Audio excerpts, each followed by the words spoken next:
പ്രിയപ്പെട്ട സുഹൃത്ത് നമസ്കാരം. ജെഡിസ് കറണ്ട് അഫേഴ്സിലേക്ക് സ്വാഗതം. ഇന്ന് ഓഗസ്റ്റ് 8, ഏറ്റവും ലേറ്റസ്റ്റ് ആയിട്ടുള്ള കറണ്ട് അഫേഴ്സുമായി ജെഡിസ് കറണ്ട് അഫേഴ്സ്. പ്രാക്ടീസിലൂടെ മാത്രമേ നമുക്ക് എവിടെയും എത്താൻ സാധിക്കുകയുള്ളൂ. സ്ഥിരമായിട്ട് പ്രാക്ടീസ് ചെയ്യുകയാണെങ്കിൽ, സ്ഥിരമായിട്ട് ഓരോ കാര്യങ്ങൾ അപ്ഡേറ്റ് ചെയ്ത് പോവുകയാണെങ്കിൽ നമുക്ക് എവിടെ എത്താൻ സാധിക്കും. ജെഡിസ് കറണ്ട് അഫേഴ്സും ഓരോ ദിവസവും സ്ഥിരമായിട്ടാണ് കറണ്ട് അഫേഴ്സ് നൽകാൻ ശ്രമിക്കുന്നത്. അതായത് ഓരോ ദിവസവും കറണ്ട് അഫേഴ്സ് നൽകിക്കൊണ്ടിരിക്കുന്നുണ്ട്. എന്നും അപ്ഡേറ്റ് ചെയ്യാൻ ശ്രമിക്കുക. ഇന്ന് ഓഗസ്റ്റ് 8 നമുക്ക് ഇന്നത്തെ ലേറ്റസ്റ്റ് ആയിട്ടുള്ള കറണ്ട് അഫേഴ്സിലേക്ക് പോകാം. ഒരു ന്യൂസ് ഹെഡിംഗ് ആണ്: regional IFFK to kick off in Kozhikode on August 8. August 8 Kozhikode regional IFFK ആരംഭിക്കും. ഏറ്റവും ലേറ്റസ്റ്റ് ആയിട്ടുള്ള കറണ്ട് അഫേഴ്സ് ആണ്. നമുക്ക് ഈ കറണ്ട് അഫേഴ്സിന്റെ ഡീറ്റെയിൽസിലേക്ക് പോകാം.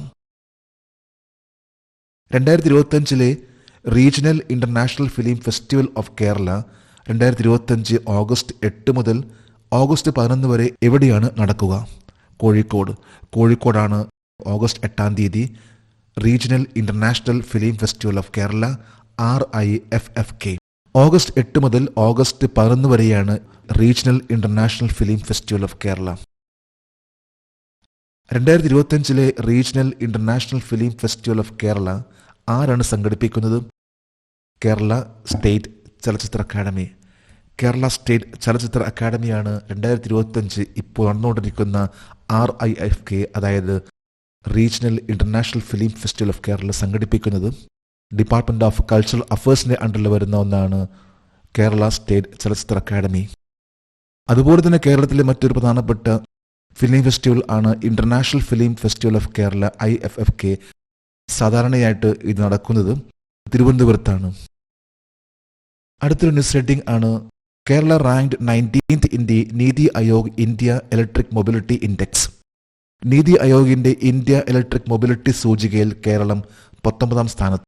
ഇന്നത്തെ ഹിന്ദു പത്രത്തിൽ വന്നിട്ടുള്ള വാർത്തയാണ് Kerala ranked 19th in the NITI Aayog India electric mobility index. നമുക്ക് കറണ്ട് അഫേഴ്സിന്റെ ഡീറ്റെയിൽസിലേക്ക് പോകാം. നീതി ആയോഗ് പ്രസിദ്ധീകരിച്ച ആദ്യത്തെ ഇന്ത്യ ഇലക്ട്രിക് മൊബിലിറ്റി ഇൻഡെക്സ് 2024 കേരളത്തിന്റെ റാങ്ക് എന്താണ്? 19ാം റാങ്ക്. ലേറ്റസ്റ്റ് ആയിട്ട് നീതി ആയോഗിന്റെ ആദ്യത്തെ ഇലക്ട്രിക് മൊബിലിറ്റി ഇൻഡെക്സ് പ്രകാരം കേരളത്തിന്റെ റാങ്ക് ആണ് 19th റാങ്ക്. ജാർഖണ്ഡും കേരളവുമാണ് 19ാമത്തെ റാങ്കിൽ നിൽക്കുന്നത്. അതായത് നീതി ആയോഗിന്റെ ആദ്യത്തെ ഇലക്ട്രിക് മൊബിലിറ്റി ഇൻഡെക്സ്. ഇന്ന് ഇലക്ട്രിക് വെഹിക്കിൾസിന്റെ ഒരു കാലമായി മാറിക്കൊണ്ടിരിക്കുകയാണ്. ഇന്ന് കേരളവും അതിന് തന്നെ ഏറ്റവും കൂടുതൽ പ്രാധാന്യം കൊടുത്തുകൊണ്ടിരിക്കുന്ന ഒന്നാണ് ഇലക്ട്രിക് വാഹനങ്ങൾ. ഇതനുസരിച്ച് കേരളത്തിന്റെ റാങ്ക് ആണ് 19th റാങ്ക്. 2024 ആദ്യ ഇന്ത്യ ഇലക്ട്രിക് മൊബിലിറ്റി ഇൻഡെക്സിൽ സാധ്യമായ 100ൽ 36 പോയിന്റുകൾ നേടി കേരളം ഏത് സംസ്ഥാനമായി തിരഞ്ഞെടുക്കപ്പെട്ടു? ആസ്പിരന്റ് സ്റ്റേറ്റ്, അഭിലാഷ് സംസ്ഥാനം. ആസ്പിരന്റ് എന്ന കാറ്റഗറിയിലാണ് കേരളം വന്നിട്ടുള്ളത്. കേരളത്തിന് ലഭിച്ച പോയിന്റ് ആണ് 36. 3 കോർ തീമിന്റെ അടിസ്ഥാനത്തിലാണ് പോയിന്റ് കണക്കാക്കുന്നത്. ഒന്ന് ട്രാൻസ്പോർട്ട് ഇലക്ട്രിഫിക്കേഷൻ, മറ്റൊന്ന് ചാർജിംഗ് ഇൻഫ്രാസ്ട്രക്ചർ, മൂന്നാമത്തത് ഇലക്ട്രിക് വാഹനവുമായി ബന്ധപ്പെട്ട റിസർച്ച് ആൻഡ് ഇന്നൊവേഷൻ. ഈ 3 കാറ്റഗറീസ്, അതായത് transport electrification, charging infrastructure, electric vehicles, research and innovation.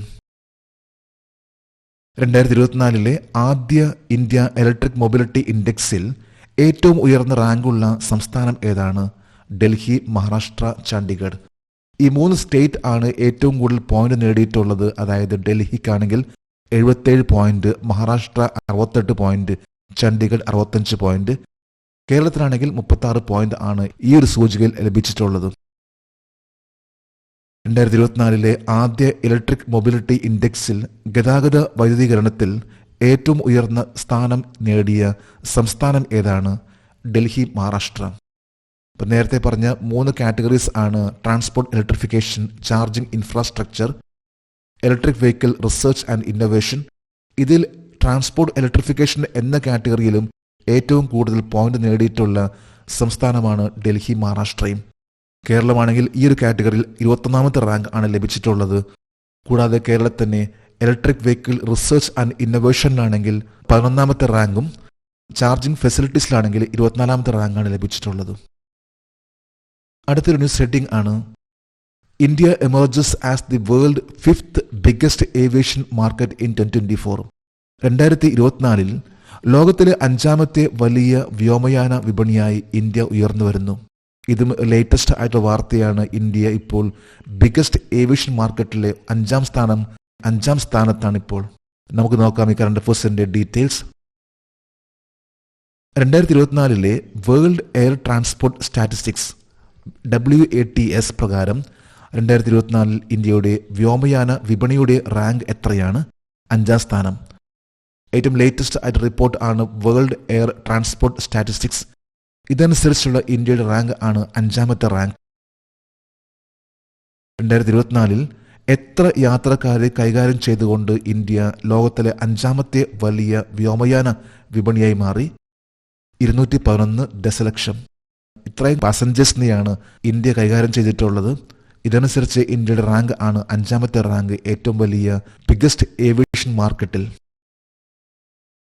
876 ദശലക്ഷം യാത്രക്കാരെ കൈകാര്യം ചെയ്തുകൊണ്ട് 2024 വേൾഡ് എയർ ട്രാൻസ്പോർട്ട് സ്റ്റാറ്റിസ്റ്റിക്സിൽ 1ാം സ്ഥാനത്ത് നിൽക്കുന്ന രാജ്യം ഏതാണ്? United States. 876 ദശലക്ഷം യാത്രക്കാരെ, അതായത് 87.6 കോടി പാസഞ്ചേഴ്സിനെയാണ് യുണൈറ്റഡ് സ്റ്റേറ്റ്സ് കൈകാര്യം ചെയ്തിട്ടുള്ളത്. ഇന്ത്യയാണെങ്കിൽ 211 ദശലക്ഷമാണ്. ഇതനുസരിച്ച് ഏറ്റവും ടോപ്പ് ലെവലിൽ നിൽക്കുന്ന കൺട്രിയാണ് United States. 2024 world air transport സ്റ്റാറ്റിസ്റ്റിക്സിൽ 2, 3, 4 സ്ഥാനങ്ങൾ നിൽക്കുന്ന 3 രാജ്യങ്ങൾ ഏതാണ്? China, UK, Spain. ഏറ്റവും കൂടുതൽ യുണൈറ്റഡ് സ്റ്റേറ്റ്സ് ആണെങ്കിൽ 2ാം സ്ഥാനത്ത് ചൈന, 3ാം സ്ഥാനത്താണ് UK, 4ാം സ്ഥാനത്ത് സ്പെയിൻ, 5ാം സ്ഥാനത്ത് ഇന്ത്യയാണ്. 2024 വേൾഡ് എയർ ട്രാൻസ്പോർട്ട് സ്റ്റാറ്റിസ്റ്റിക്സ് പ്രകാരം ഇന്ത്യയിലെ ഏറ്റവും തിരക്കേറിയ വിമാനത്താവള ജോഡികൾ ഏതാണ്? മുംബൈ, ഡൽഹി. മുംബൈ, ഡൽഹി ആ ഒരു പെയർ ആണ് ഇന്ന് ഏറ്റവും കൂടുതലായിട്ട് ഇന്ത്യയിലെ ഏറ്റവും ബിസിയസ്റ്റ് ആയിട്ടുള്ള എയർപോർട്ട് പെയർസ്. മുംബൈ, ഡൽഹി.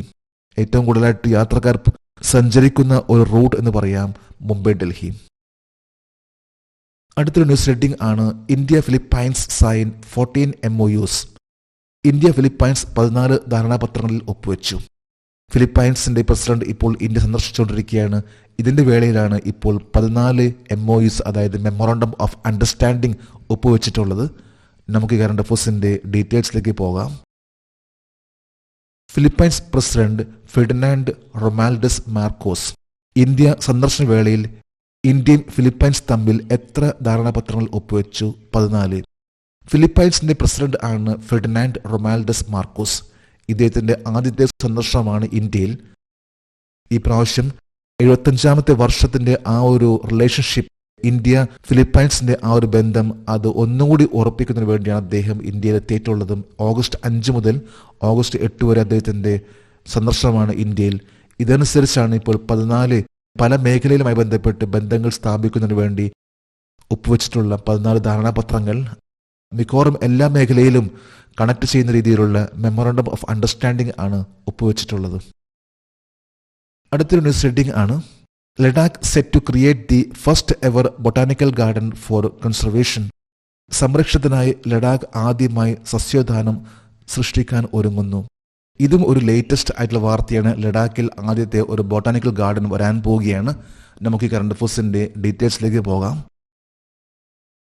പഴവർഗ്ഗങ്ങൾ, ഔഷധ സസ്യങ്ങൾ, സസ്യ ജന്തുജാലകങ്ങൾ എന്നിവയുടെ സംരക്ഷണത്തിനായി ലഡാക്കിലെ ഏത് സ്ഥലമാണ് ഒരു സസ്യോദ്യാനമാക്കി മാറ്റുന്നത്? ഷിയാക് ഗ്രാമം. ലഡാക്കിലെ വളരെ മനോഹരമായിട്ടുള്ള ഒരു വില്ലേജ് ആണ് ഷെയോക്ക് വില്ലേജ്. ഇവിടെയാണ് ഇപ്പോൾ പുതിയ ബൊട്ടാനിക്കൽ ഗാർഡൻ വരാൻ പോകുന്നത്. ലഡാക്ക് മേഖലയിലെ ആദ്യത്തെ ഒരു ബൊട്ടാനിക്കൽ ഗാർഡൻ ആണ്. ഇന്ത്യയിലെ ആദ്യത്തെ സസ്യോദ്യാനം ഏതാണ്? Acharya Jagadish Chandrabose Indian botanic garden, Howrah. ഇന്ത്യയിലെ ആദ്യത്തെ ഒരു ബൊട്ടാനിക്കൽ ഗാർഡൻ ആണ് Acharya Jagadish Chandrabose Indian botanic garden. West ബംഗാളിലുള്ള ഹൗറയിലാണത്. ഇന്ത്യയിൽ ആദ്യമായിട്ട് ബൊട്ടാനിക്കൽ ഗാർഡൻ സ്ഥാപിച്ചിട്ടുള്ളത് 1787 കേണൽ റോബർട്ട് ഗൈഡ് ആണ് 1787 ഇന്ത്യയിൽ ആദ്യത്തെ ബൊട്ടാനിക്കൽ ഗാർഡൻ ആയിട്ടുള്ള Acharya Jagadish Chandra Bose Indian botanic garden അന്ന് സ്ഥാപിച്ചിട്ടുള്ളത്. കേരളത്തിലെ ആദ്യത്തെ സസ്യോദ്യാനം ഏതാണ്? Jawaharlal Nehru tropical botanical garden and research institute. കേരളത്തിലെ ആദ്യത്തെ ബൊട്ടാനിക്കൽ ഗാർഡൻ ആണ് Jawaharlal Nehru tropical botanic garden and research institute. ഇത് തിരുവനന്തപുരത്താണ്. 1979 നവംബർ 17 തീയതിയാണ് കേരളത്തിൽ Jawaharlal Nehru tropical botanical garden സ്ഥാപിച്ചിട്ടുള്ളത്. ഇന്നത്തെ കറണ്ട് അഫയേഴ്സിലെ last heading: Russia expands nuclear goals for Africa. ആഫ്രിക്കയുമായി റഷ്യ ആണവ ലക്ഷ്യങ്ങൾ വികസിപ്പിക്കുന്നു. ഇതും ഒരു ലേറ്റസ്റ്റ് ആയിട്ടുള്ള വാർത്തയാണ്. നമുക്ക് ഈ കറണ്ട് അഫയേഴ്സിന്റെ ഡീറ്റെയിൽസിലേക്ക് പോകാം.